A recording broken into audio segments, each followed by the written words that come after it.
সন্তান যখন মায়ের অবাধ্য হবে,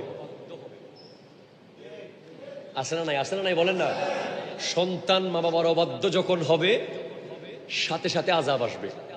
এমনিতেই বাপ মা যদি অনিচ্ছায় বদদোয়া করে, দোষ না করলেও যদি বদদোয়া করে, বদদোয়া লেগে যাবে। কথা কয় না, ঠিক কিনা জোরে বলেন না? আমি অনেক বক্তব্যে বলেছি, মা এবং বউ যখন ঝগড়া হবে, ছেলে কোনো মতে যেন বউয়ের পক্ষে না যায়, সেই সিচুয়েশনে সে মায়ের পক্ষে থাকবে।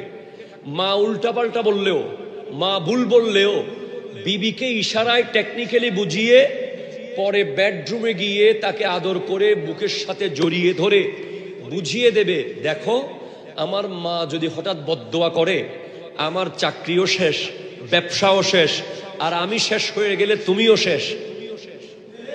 ঠিক কিনা কথা জোরে বলেন না?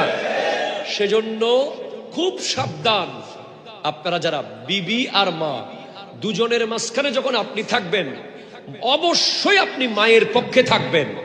মা বাবা যদি বদদোয়া করে, তাহলে পৃথিবীতে আযাব আসবে, এতে কোনো সন্দেহ, জোরে বলেন, সন্দেহ নাই।